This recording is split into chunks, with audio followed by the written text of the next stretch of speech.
Bonsoir, chers auditeurs, chères auditrices de la Radio Prairie FM. Bienvenue à notre émission Parlons-en. Une émission qui se veut traiter des questions socio-culturelles de la francophonie ici à Prince-Albert. Je suis Céline Tremblay, co-animatrice de cette émission. Je suis avec Sarah Mbao. Bonsoir, Sarah. Bonsoir, Céline. Et avec Denise James. Bonsoir, Denise. Bonsoir, Céline. Nous sommes aussi avec Michel Dubé. Ce soir, notre thème est la francophonie à Prince-Albert, hier, aujourd'hui et demain. Michel, je te laisse le plaisir de te présenter pour que nous sachions avec qui nous échangeons aujourd'hui. Bonsoir, Michel. Bonsoir, merci tout le monde. C'est ça, je m'appelle Michel Dubé, né à Prince-Albert. Mes parents viennent de la région de Duck Lake-Saint-Louis. Puis j'ai aussi passé beaucoup de temps à part de Prince-Albert, à Regina et à Gravelbourg. À Gravelbourg pour mon secondaire au Collège Mathieu. À Regina pour toute ma vie scolaire élémentaire.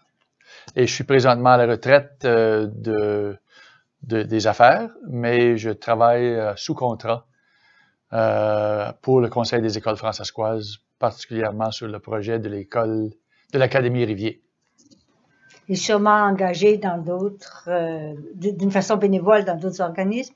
Oui, je fais du bénévolat un peu ici et là, localement, puis je siège aussi comme président du Conseil consultatif sur les affaires francophones du gouvernement de la Saskatchewan. Donc, on est un comité qui faisons des recommandations au gouvernement par rapport à sa politique de service en langue française. Merci, Michel. Alors, aujourd'hui, les auditeurs seront remplis de joie parce que nous avons invité Michel Dubé. Michel, tu as vécu très longtemps dans la francophonie ici à Prince-Albert et tu as vu la transformation de cette francophonie. Voici ma question. Existe-t-il des différences entre la francophonie il y a 40 ans et celle d'aujourd'hui? Oui, c'est une bonne question. Oui, il y a une différence, certainement. Écoutez, il y a 40 ans, moi, je suis revenu à Prince-Albert il y a à peu près 40 ans, justement. Ouais. Vous saviez ça, hein? Et puis, disons que quand je suis revenu à Prince-Albert, à l'époque, pas mal tous ceux et toutes celles qui parlaient français étaient des gens d'origine surtout canadienne-française ou québécoise, ou de d'autres régions du Canada comme l'Ontario, ou peut-être le Nouveau-Brunswick, et d'ailleurs aussi, ou d'Europe, avec quelques Français ou quelques Suisses qui étaient un peu dans les environs, mais très, très peu de personnes, d'immigrants, de nouvelles personnes qui venaient de l'extérieur du Canada. Alors ça, c'est une belle transformation aussi qu'on peut constater au cours des 40 dernières années. L'autre grosse différence, c'est que durant ces 40 ans-là, moi, j'ai remarqué que il existe de plus en plus de mariages exogames qu'on appelle, c'est-à-dire entre des personnes qui parlent français et des personnes qui ne parlent plus français. On a tous des gens dans nos familles, je suis sûr, qui se trouvent dans des situations exogames. Donc, ça a changé un peu la dynamique de développement de la communauté parce que, alors qu'on faisait probablement il y a 40 ans toutes nos activités francophones en langue française, on a tranquillement dû et voulu s'adapter à la présence de non-francophones dans notre propre communauté. Donc, souvent, maintenant, on fait, s'il y a un spectacle ou s'il y a une présentation ou même nos bulletins, nos communications sont dans les deux langues officielles pour justement accommoder ceux et celles qui ne sont pas de langue française maternelle. Alors, et puis, je pense que de plus en plus, avec l'arrivée des nouveaux arrivants, comme on appelle, surtout d'Afrique, ça change aussi beaucoup la dynamique pour le bien, dans le sens que ces personnes-là, ceux qui sont de pays francophones, comme le Congo, par exemple, ou Burundi ou Sénégal, amènent un autre type de français, un autre accent en français, et certainement toute leur culture qui va avec, au niveau de l'alimentation, au niveau des pratiques culturelles, des pratiques religieuses. Alors, on est en transformation. Et puis aussi, je dirais pas dit, on est une population vieillissante. Alors, de plus en plus, d'ailleurs, c'est connu en Saskatchewan, les Francescois, Francescoises, de souche, comme on dirait, sont plus vieux en moyenne que les Saskatchewanais en général. Encore une fois, ceux qui sont nés ici. Je pense pas qu'on a des statistiques très bien développées sur tout ce qui est nouvel arrivant, mais avec le recensement qu'on est en train de faire en ce moment, on aura peut-être plus d'informations sur les gens qui parlent français mais qui viennent pas de la Saskatchewan ou du Canada. Et ça va nous aider à dresser un portrait plus précis de notre communauté, je pense.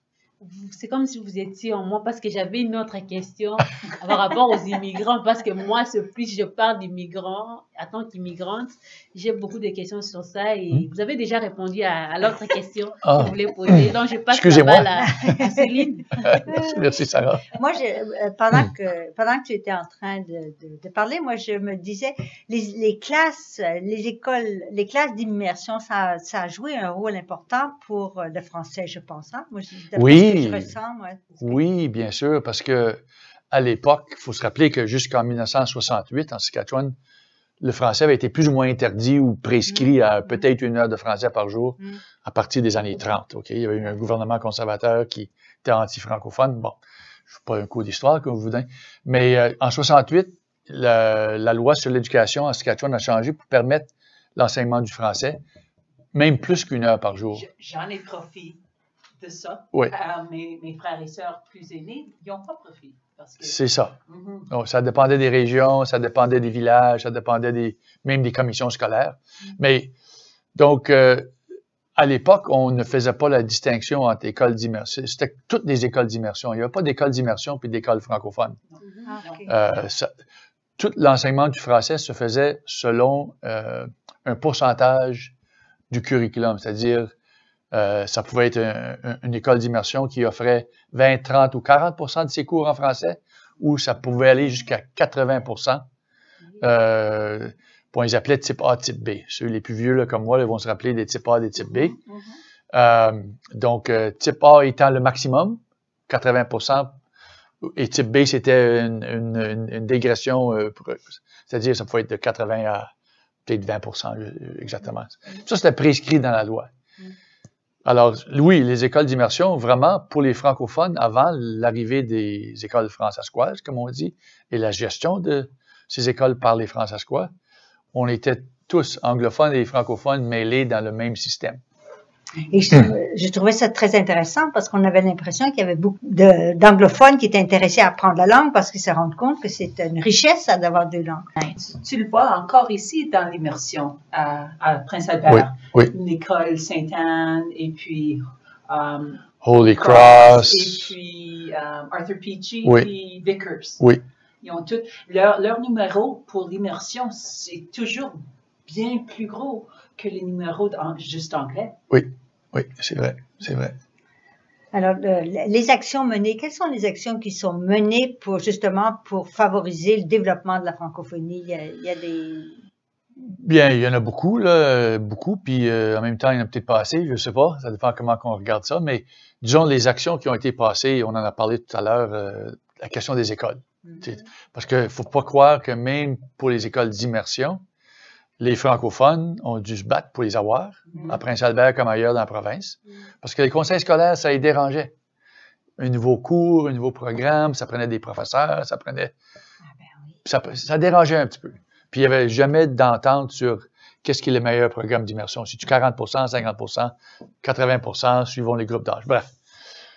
Donc, puis de là, on s'est rendu compte que plus en plus que l'immersion prenait de l'ampleur dans les écoles, surtout dans les grandes villes, les anglophones en profitaient de plus en plus, ce qui fait que les gens qui étaient de langue française maternelle se faisaient défavorisés jusqu'à un certain point parce que ils connaissaient déjà la langue, puis ils lisaient déjà en français, puis ils avaient des coutumes francophones, alors que les anglophones arrivaient pour apprendre la langue française. Donc, quand tu apprends, c'est sûr qu'il y a des niveaux de langue qui sont différents. Fait que, tranquillement, pas juste au Canada, puis pas juste en Saskatchewan, on s'est rendu compte que les francophones s'assimilaient, puis les anglophones se bilinguisaient plus.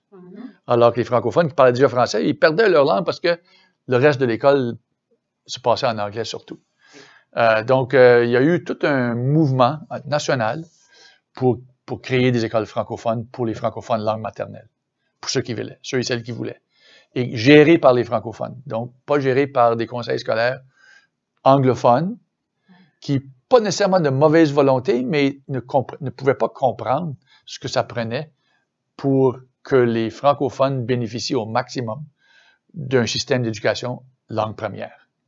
Alors, ça a été en cours suprême, ça a duré des années, les francophones ont gagné, puis partout au Canada, maintenant, il y a des écoles francophones dans toutes les villes et villages où il y a moyennement de francophones. Ça, c'était une des grosses luttes pour les francophones que nous avons tous été plus ou moins impliqués dedans. Je pense que l'autre, c'est toute la question de la reconnaissance des symboles francophones. Tu sais, on parle du drapeau fransaskois puis des plaques fransaskoises. Mais ça, ce sont des emblèmes reconnus officiellement par le gouvernement de la Saskatchewan, puis il y en a un au Parlement, puis tu vas à l'intérieur du Parlement à Regina, puis le drapeau fransaskois est là, puis les plaques fransaskois. Il y a une section. Puis ça a été une grosse lutte parce que c'est pas que ça nous aide à parler plus français ou mieux français, mais ça nous donne une légitimité, une reconnaissance. Qu'on n'est pas des citoyens, tu sais, en dessous de la table, on prend notre petit coin. On a des droits, on a une culture, on a une histoire qu'on veut partager, puis ce sont des symboles. Puis on devient fier des symboles. Quand on est fier, on n'est pas timide, on est plus intéressé à notre passé, puis on garde notre culture et notre langue. C'est comme ça que je le vois. Des choses comme ça. Il y en a plein. Je veux dire, on pourrait, tu sais, parler de la culture. Tous les gens qui gagnent leur vie en faisant de l'art ou de la musique ou du théâtre en français, tu sais, professionnellement ou même comme bénévole. C'est jamais facile parce que ça prend des ressources, ça prend des compétences, ça prend la formation. Puis quand on est des petits groupes dans des petits villages comme à Debden ou à Zanon-Park ou à Bellevue ou même à Prince-Albert, il faut toujours se battre pour avoir quelque chose. Sinon, on se fait passer avec la majorité, puis personne nous voit. Fait que des symboles comme ça sont importants, puis la musique, le théâtre, le fait de parler, d'avoir des t-shirts en français, c'est toute partie de ce développement. Michel, comment voyez-vous l'avenir de la francophonie à Prince-Albert dans les 15e prochaines années en lien avec le projet de l'Académie Rivier? Oui, ça, c'est un autre beau projet pour lequel plusieurs d'entre nous travaillons. Moi, je pense que l'avenir de Prince-Albert est positif, peu importe le résultat, parce que peu importe la conclusion sur la question de Rivier, la question que vous posez, parce qu'on est là depuis longtemps, puis je pense qu'on est une assez bonne communauté qu'on peut voir l'avenir de positif. Ce que j'aime du projet de Rivier, c'est que c'est un centre scolaire communautaire citoyen. C'est-à-dire que tous les groupes d'âge, tous les gens qui sont de langue maternelle ou pas, peuvent s'impliquer pour l'amour du français, pour l'amour du bilinguisme, pour l'amour de leur propre culture, et qu'on va se donner les moyens de s'occuper de toutes les couches d'âge dans un programme complet, 360 degrés. Parce que il va y avoir l'école, c'est sûr, francophone, la garderie, l'espace pour les aînés, des programmes pour les jeunes. Il y a plein de belles installations sportives comme le gymnase, qui est de toute beauté, la piscine, si on peut la garder ouverte, parce que c'est en discussion. Les terrains de soccer puis d'extérieur sont magnifiques. Il y a l'auditorium qui est sonorisé pour des concerts. On peut faire tout un développement artistique, culturel à plusieurs disciplines. Tout est là. Tout est là. Et ce que j'aime beaucoup du projet, c'est que on ajoute l'élément citoyen dans le sens que on va avoir jusqu'à une 60aine de résidences louées pour des adultes surtout, on s'entend, que ce soit des adultes qui sont au post-secondaire, parce qu'on pourrait louer à des jeunes de SAIAS, pas de SAIAS, de Polytechnique ou des universités, ou même des jeunes travailleuses qui veulent venir travailler ici pour une raison ou une autre. plus des résidents permanents, peut-être des personnes un peu plus d'âge moyen ou plus vieux qui veulent sortir de leur maison, de leur ferme ou de leur travail, puis avoir tout un programme autour d'eux qui s'occupe d'eux. Programme culturel, d'abord une résidence, avec tout ce que ça comporte au niveau d'une saine alimentation, parce que on prévoit un programme, les gens pourront prendre tout leur repas là, s'ils veulent. Comme je dis, au niveau culturel, toutes les activités culturelles qui pourraient être organisées ou qui ont été organisées dans le passé à Rivier peuvent reprendre. Côté sportif et loisirs, parce que l'installation est parfaite pour ça. Le théâtre. Exactement, le théâtre. Il y a la chapelle aussi, qui est un immense, qui est d'un bel espace qui peut être soit utilisé encore pour des pratiques religieuses, liturgiques ou pas, ou combinaison de, les mariages, les cérémonies, les fêtes de famille, tout est possible. Puis il va y avoir cette implication-là parce qu'il va y avoir un réservoir, un pool, on dit en anglais, un réservoir de personnes comme vous et moi qui seront là, qui voudront s'impliquer peut-être dans une radio, dans une émission de radio, qui vont peut-être vouloir aller voir les petits, la prématernelle, puis leur faire des petites lectures en français. Ou les jeunes qui vont venir aider les plus vieux à, je sais pas, planter leurs fleurs dans leur balcon, ou les aider à nettoyer leur appartement, ou tout ça va faire dans une espèce d'ambiance citoyenne, ce qui fait que tout le monde va s'échanger dans leur sphère de confort. Et le gros avantage, c'est que avec les revenus qui proviennent de ces résidences-là et des locations des autres espaces, comme l'auditorium, comme le gymnase, comme le gazebo à l'extérieur sur le terrain qui est très beau, il va y avoir des profits. Puis on a fait plein d'études démographiques, sociologiques, financières, budgétaires pour les 5 prochaines années. Puis honnêtement,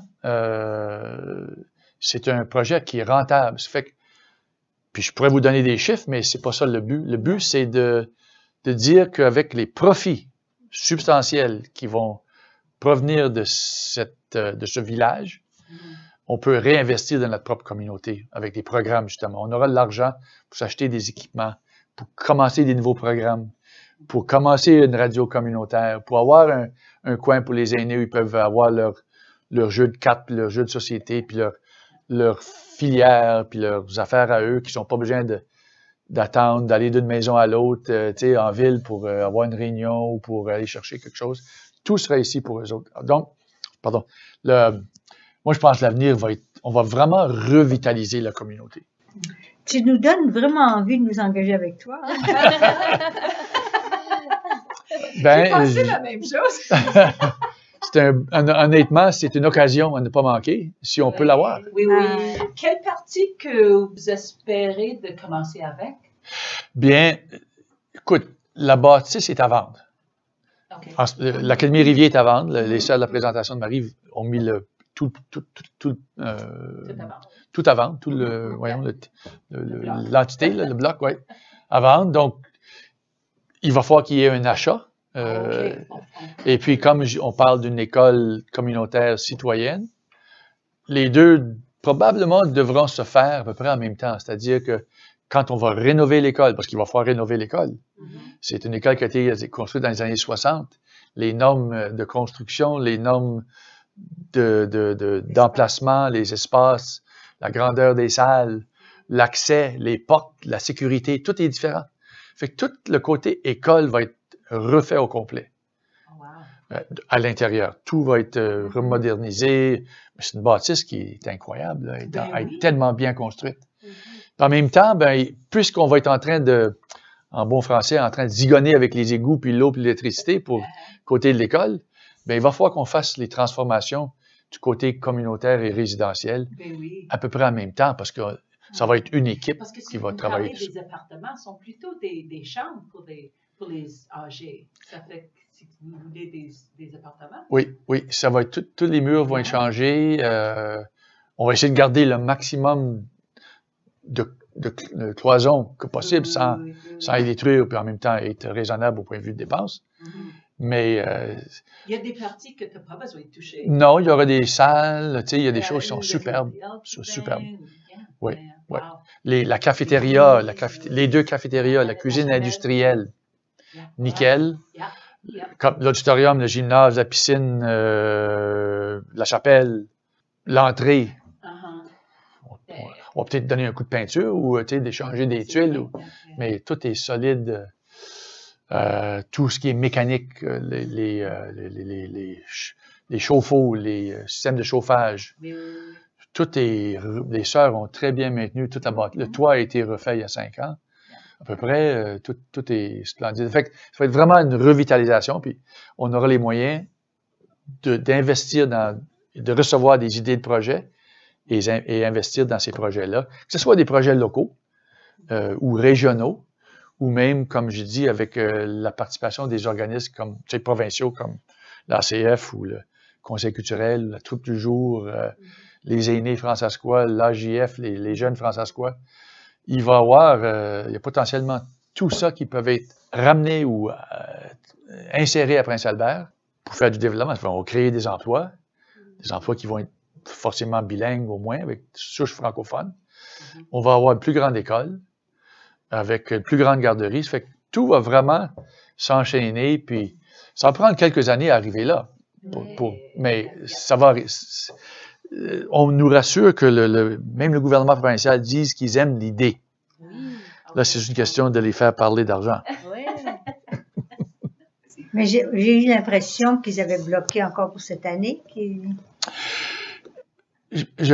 D'après ce que moi je sais, c'est pas que c'est bloqué. C'était pas dans le budget du printemps, la nouvelle école Prince-Albert. Que ce soit une nouvelle école ou Rivier transformée, ils n'ont pas eu de mention, ils n'ont pas mentionné ça dans le budget. Mais tout comme l'année passée, où ils ont annoncé l'école francophone, la nouvelle école francophone à Regina. C'était pas dans le budget non plus. Ils ont attendu, le budget l'année dernière était le 21 mars à peu près. Ils ont annoncé la nouvelle école française à Regina fin mai au mois de juin. Tout ça on nous dit que l'argent est déjà plus ou moins mis de côté, là. Soit pour une nouvelle école, soit pour... Puis les différences de prix, de coûts, entre une nouvelle école, puis l'achat et la transformation totale de Rivier, sont à peu près les mêmes. Mais les retombées économiques de Rivier sont beaucoup plus intéressantes que juste une simple école. Oui, un très bon projet. Je vois la beauté dans ça. C'est comme, espérons que dans les prochains mois, jours, nous aurons l'Académie Rivier. Et alors, Michel, j'ai une question. J'ai remarqué que les francophones de 65 et plus sont beaucoup plus engagés dans la communauté francescoise ici à Prince-Albert. Cet engagement date de leur bas âge, voire leur enfance. Qu'est-ce qui explique que ce niveau d'engagement est différent auprès des jeunes francophones d'aujourd'hui? Ça, c'est une bonne question aussi. J'ai pas la réponse. J'ai seulement des spéculations puis des théories. Parce que nous voulons que les jeunes, après vous, que les jeunes puissent encore revitaliser la francophonie. Je pense qu'il faut juste, probablement les gens de mon âge et plus, on a été habitués de devoir se battre un peu plus, s'engager un peu plus dans la communauté. Parce que nos parents, la plupart de nous autres, nos 2 parents étaient francophones. Ça fait qu'il n'y a pas question de marcher sur des coquilles d'œufs parce qu'un de mes parents était anglophone. Ça n'existait presque pas quand moi j'étais petit. Tous les parents étaient francophones. Donc, il n'y avait pas trop de question de ne pas soutenir la communauté francophone. Elle était facile à définir. C'était nos familles puis nos citoyens dans nos petits villages. Mais là, avec l'urbanisation, avec tout ce mélange de culture, de langue, d'assimilation aussi, parce que les Francescois, les Francescoises, on a tous subi beaucoup d'assimilation. On a tous des gens dans nos familles qui parlent plus français, parce qu'ils n'ont pas eu la chance peut-être d'aller dans une école française ou d'immersion, ou ils ont peut-être non seulement pas pu aller dans une école francophone ou d'immersion, ils ont peut-être marié un anglophone ou une anglophone. Ils ont toujours travaillé en anglais. On travaille tous en anglais en Saskatchewan. Puis tout cas, moi, je connais moi-même compris. Quand on était jeune, on veut pas sortir de l'ordinaire. On veut pas paraître différent des autres. Fait que moi, je parlais anglais tout le temps. On parlait anglais tout le temps. Oui. Parce qu'on voulait pas se faire sentir qu'on était différent des autres, qu'on avait un accent ou qu'on oubliait nos mots en anglais. Ou on... Fait que, on parle beaucoup du franc-anglais aussi. Oui, Beaucoup c'est ça. du franc-anglais. C'est ça. Mais Fait moi, je me souviens pour les neveux et les nièces, ils étaient contents de dire qu'ils étaient des pissous pour des frogs, hein. Oui. Et puis, c'était bien accepté. Mais je suis pas chez tout le monde, dans le sens que de se faire appeler Frog, moi, quand j'étais jeune à Regina, c'était anglophone, il y avait la paroisse française et tout ce qu'il y avait comme français là, j'aimais pas ça me faire appeler Frog. Tandis que là, moi, j'ai vu mes neveux et mes Oui. nièces se dire, C'est ça. et c'était en même temps une reconnaissance d'une langue. Hein. Exactement. Là, c'est une fierté Alors, qui sort, là. C'est Moi, beau. Moi, ce que j'ai vu quand même des personnes de mon âge, il y en a beaucoup qui sont dans nos petits villages francophones qui ne parlent plus du tout le français. C'est ça. Hein, c'est pas du C'est ça. C'est étonnant parce que eux, dans leur famille, c'était lu uniquement le français. Oui. J'ai téléphoné ma sœur aînée, puis je l'avais demandé la question que Sarah avait posée, puis je l'ai dit, mais pourquoi qu'on a perdu une partie de notre langue? Puis elle a dit, tu sais quoi, je pense que c'était quand j'étais adolescente, puis je voulais une rébellion contre mes parents. Oui. Ils voulaient que je parle français, puis j'ai dit, no way. Oui. Il y a ça aussi. Des petites choses comme ça qui font la grande différence. Oui. Oui. Moi, je me souviens quand même qu'il y avait quelques familles qui étaient très engagées dans la francophonie. Hein. Ils étaient surtout à Saskatoon, la famille Machildon, la famille, je ne sais plus lequel, qui étaient très engagées. Pour nous, c'était important. Hein. Et puis, on avait toutes les écoles francophones qui se retrouvaient une fois par an ici à Prince-Albert pour une journée de francophonie, en fait. Oui. Hein. Oui. C'était intéressant, important. Et puis, on s'en souvient de ces moments-là. C'est ça. Comme un enfant aux yeux de lumière qui voit passer au loin les oiseaux. Comme l'oiseau bleu survolant la terre, voit comme le monde est beau. Beau le bateau dansant sur les vagues, ivre de vie, d'amour et de vent. Belle la chanson naissante des vagues, abandonnée au sable blanc. Blanc l'innocent, le sang du poète, qui en chantant invente l'amour, pour que la vie s'habille de fête et que la nuit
Alors, très heureuse de passer un bon moment ensemble avec Michel Dubé. Merci Michel. Au plaisir, merci à vous autres. Nous sommes à la fin de notre émission. Merci chers auditeurs et auditrices de la radio Prairie FM. L'émission d'aujourd'hui a parlé de la francophonie de Prince Albert hier, aujourd'hui et demain. Et nous avons invité Michel Dubé, un grand francophone de Prince Albert, et nous avons passé un très bon moment ensemble. Et cette émission a été rendue possible grâce à la Société canadienne-française de Prince Albert et la radio Prairie FM. Restez branchés de suivre nos programmes à la radio Prairie FM. Retrouvons-nous la semaine prochaine à la même heure. Bye bye.